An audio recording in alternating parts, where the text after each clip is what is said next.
Hola, ¿qué tal? ¿Cómo estás? Soy Kevin y esto es tu canal Autismo sin filtro.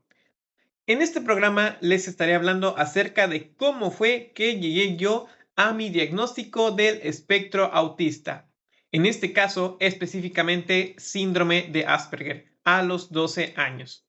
Recordemos que en episodios anteriores les hablé acerca de las herramientas que se utilizan como auxiliares en el diagnóstico del trastorno del espectro autista, tanto para niños como para adolescentes y adultos. Y también expliqué por qué son diferentes para cada edad. Si este es el primer video que ves en mi canal, pues te invito a que cheques los videos anteriores. Empezaré platicándote desde mi nacimiento y por qué mi diagnóstico se hizo de una manera tardía, por así decirlo. Sé cómo se manejan los estándares y cómo se manejan los estándares actuales. Para empezar, quiero recordarte un poco que el trastorno del espectro autista fue tipificado por primera vez allá por los años 50 y que originalmente no se consideraba como autismo en sí, sino como una enfermedad mental derivada de la esquizofrenia, específicamente esquizofrenia infantil. Sin embargo, desde esa época hasta ahora ha evolucionado mucho el conocimiento y las herramientas que se tienen para identificar las características o las conductas que nos dicen quién está y quién no dentro del espectro autista. Haciendo un poquito de estadísticas, te comento que en los años 60 y 70 se dice que se detectaba solamente 0.5 niños por cada 1000. Sin embargo, para los años 80, esta cifra ya había cambiado a un niño por cada 1000. Lo que sí ha sido drástico es el aumento a partir del año 2000, en donde ya se diagnosticaban 10 niños por cada 1000, aumentando a partir del 2020 a 30 niños por cada 1000. ¿A qué se deberá esto? Bueno, de hecho, los orígenes que causan el trastorno del espectro autista como tal son multifactoriales, es decir, que pueden ser tanto genéticos como alimenticios o ambientales o una combinación de todas. Pero, ¿a qué se debe que cada vez son detectados más niños? Bueno, pues no creo que no hubiera trastorno del espectro autista antes, sino que no había suficientes profesionistas, conocimientos y herramientas para detectarlo como sucede hoy en día. El conocimiento que se tiene acerca de este trastorno es más, ya se observan más casos y se van desarrollando o implementando terapias de apoyo. La información se ha diseminado a través de las redes sociales que ahora son tan utilizadas, así como también le han dado la importancia y visibilidad a este tipo de trastornos generalizados de desarrollo como parte de la salud mental. Tanto así que ya tenemos el 2 de abril como el Día Mundial de la Concientización del Espectro Autista, establecido por la ONU a partir del año 2007, en lo cual promueve la difusión, concientización y sobre todo los valores de la tolerancia y la empatía hacia las personas que se encuentran diagnosticadas dentro del espectro, sobre todo en las escuelas, así como también para los familiares y los centros de trabajo. Pero bueno, volvamos al tema principal de este programa. ¿Cómo llegué yo a mi diagnóstico? Como también he comentado en videos anteriores, hay algunos niños que pasan desapercibidos hasta los 6 o 7 años sin que se muestren signos evidentes del trastorno del espectro autista, sobre todo los de alto funcionamiento o nivel 1, como son llamados ahora. Estadísticamente, el síndrome del espectro autista se desarrolla más en niños que en niñas, y la creencia antigua era que estos signos o conductas desaparecían llegando a la pubertad, lo cual ahora ya se sabe que no es así. Yo nací en el 2001 y como a todo recién nacido, pues me tomaron las respectivas medidas, el índice de Apgar, e inclusive me realizaron el dichoso tamiz neonatal, a lo cual todo salió normal. Uno de los mitos de causa del trastorno del espectro autista son las vacunas o la falta de ellas. Yo, honestamente, no creo que se deba a eso, pero no se puede descartar. Mi madre siempre fue muy rigurosa en cuanto a cumplir con todo ese esquema de vacunación. No dejó pasar ni una. Así que el desarrollo de mi primera infancia, de los 0 a los 3 años, fue en aparente normalidad, excepto por una o dos banderas rojas o red flags, como les llaman ahora, que se presentaron cuando yo iba a la guardería. Pues mi madre me comenta que alguna vez le hicieron la observación de que yo no solía compartir los juguetes, que era muy tranquilo y bien portado. Es decir, que llegaron a la conclusión de que yo tenía una personalidad tímida y reservada. Hasta ahí todavía no había ningún problema, pues mis habilidades cognitivas iban desarrollándose de acuerdo con mi edad natural, ya que aprendí a caminar alrededor de un año, pasando por gateo, y desarrollé sonidos guturales de manera normal. Aprendí a hablar o a decir mis primeras palabras a partir de 1 a los 2 años. Es decir, yo me comunicaba de manera verbal a partir de los 2 a 3 años. En lo que sí batallé fue un poco en dejar el pañal, alrededor de los 4 años, pero no fue algo que considerara alarmante. Los problemas o inconvenientes como tal se empiezan a presentar de los 3 a los 6 años de edad, pues parece haber una especie de retroceso. A pesar de que yo ya verbalizaba a los 3 años de edad, de repente, simple y sencillamente, parece que hablaba única y exclusivamente lo necesario. Al entrar al kinder, era capaz de realizar actividades que mis maestras me solicitaban. Aprendí a asearme y vestirme solo. Sin embargo, las pocas habilidades para socializar y compartir y jugar con otros niños ya se empezaban a ser evidentes.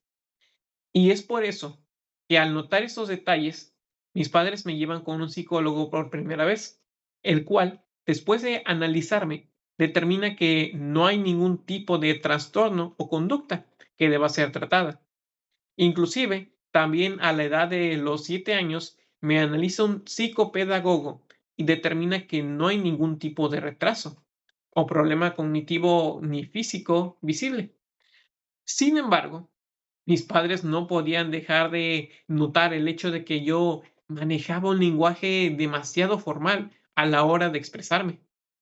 Empecé a tener gusto por los libros y de leer desde los 3 años, y mis intereses a partir de ahí se fueron haciendo cada vez más restringidos, pasando por bloques, plastilina, el hecho de que entre los 7 y los 9 años única y exclusivamente me obsesionaba hablar acerca de los dinosaurios y el universo.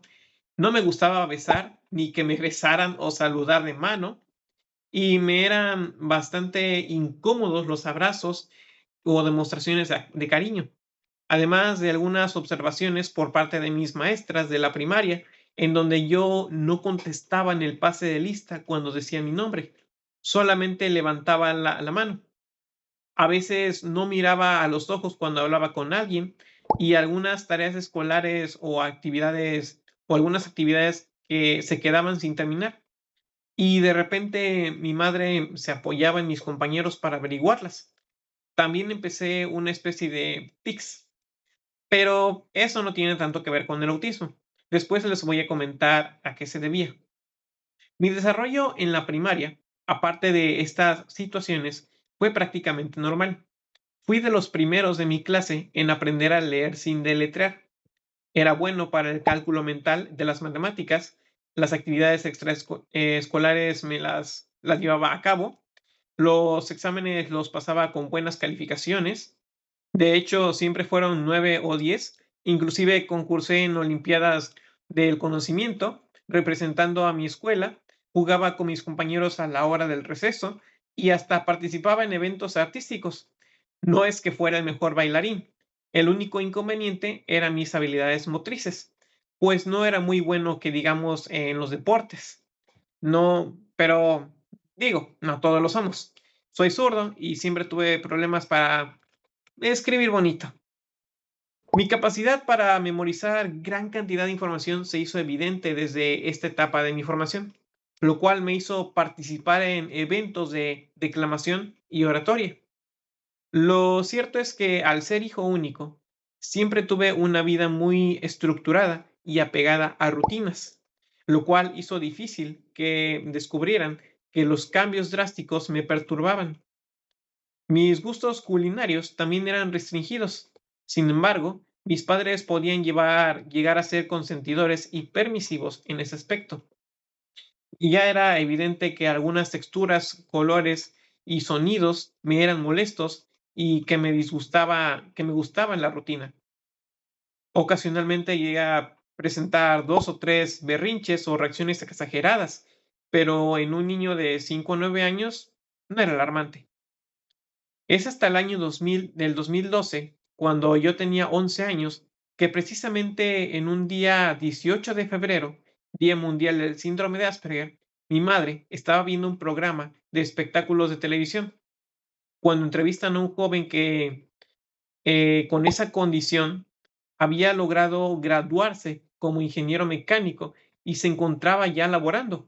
Hablaba sobre su condición y su experiencia personal desde que fue diagnosticado, así como el desarrollo de su vida familiar, estudiantil y laboral. En este momento es cuando mi madre encuadra todas mis conductas y se pone a investigar más a fondo acerca del trastorno del espectro autista, específicamente el síndrome de Asperger, llamado así en ese entonces, conocido ahora como autismo de alto funcionamiento o nivel 1. Lo cierto es que mi madre fue de esas que llaman ahora mamás helicópteros. Tuvo la oportunidad de estar presente durante toda mi etapa estudiantil, apoyándome en cada paso. Por desgracia, en la comunidad en la que yo vivo, en ese entonces no había ninguna institución o profesional que pudiera atender las inquietudes de mi madre o que pudiera apoyarme a lograr un diagnóstico asertivo. Así que después de investigar en internet, acudimos a una fundación, la única que se encontraba en un municipio cercano a mi comunidad, especializada en trastornos del espectro autista, llamada Fundación Danitos, a la cual voy por primera vez a la edad de 13 años, una vez que me aplicaron las herramientas de diagnóstico, tanto a mí como a mis padres, pues pues solo una sesión fue necesaria para que me diagnosticaran síndrome de Asperger en base a las conductas que presentaba en ese entonces. Debido a que los tics no eran una situación común dentro del trastorno del espectro autista, la trabajadora social y la psicóloga que me diagnosticaron recomendaron a mis padres que también me hicieran análisis de laboratorio, así como también me viera un neurólogo, el cual me ordenó un electroencefalograma. Es decir, yo tuve un diagnóstico integral que incluyó a 4 especialistas diferentes. Por eso es que siempre he hecho hincapié en todos y cada uno de mis videos, que este diagnóstico no es algo que se tome a la ligera, ni que puede ser diagnosticado por una simple investigación en Google, ni tampoco viendo estos videos en YouTube, ¿ok?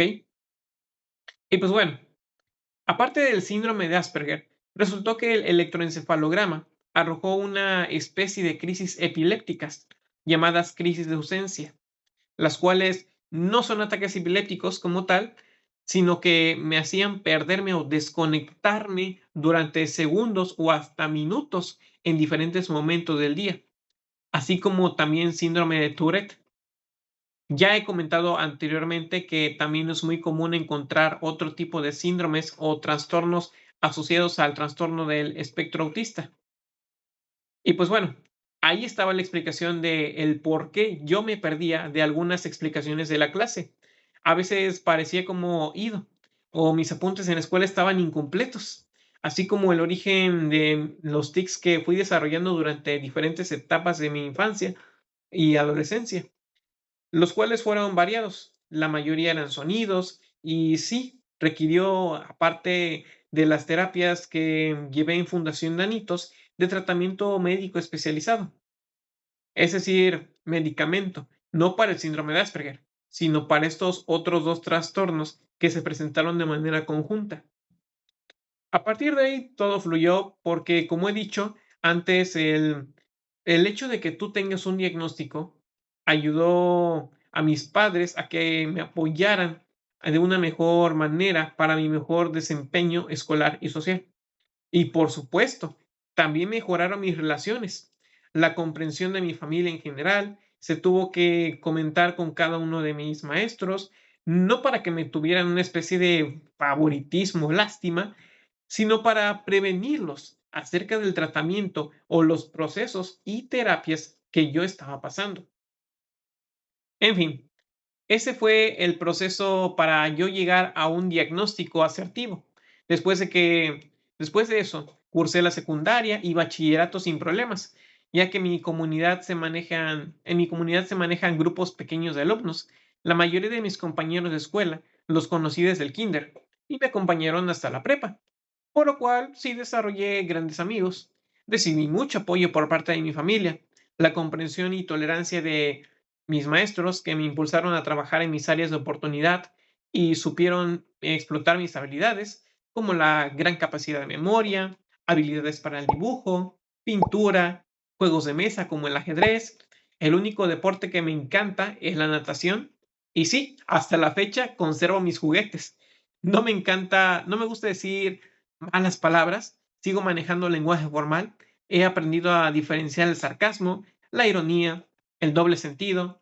A pesar de la pandemia, me gradué y titulé de la carrera de Ingeniería Mecatrónica, especializado en diseño y automatización. Aún me encuentro en tratamiento para el síndrome de Tourette, pero eso no me impide llevar una vida social normal. Llegué a vivir solo durante mi etapa universitaria y hasta aprendí a cocinar. Además de tener cursos extracurriculares de diseño, control industrial y una certificación bilingüe en inglés. Por el momento eso es todo, amigos. No se pierdan el siguiente video porque precisamente les hablaré de las terapias que se utilizan como auxiliares en el tratamiento del trastorno del espectro autista. Cuáles son las que yo recibí y que me ayudaron a llegar hasta aquí. Bueno, gracias por ver el video. Si el día de hoy tú te sentiste identificado con mi historia, déjamelo saber en los comentarios. Si eres papá o profesor y sospechas que tu hijo o uno de tus alumnos podría estar dentro del espectro, te invito la siguiente semana a ver el próximo episodio para que sepas qué opciones de terapias existen. Te invito también a suscribirte a mis redes sociales, cuyos enlaces dejo en la descripción. Y por supuesto, compartir este video para llegar a más gente. Y por último, repito, si este es el primero de mis videos que ves, te invito a ver los anteriores para saber más sobre el autismo. Nos vemos en el siguiente video de Autismo sin filtro. Chao.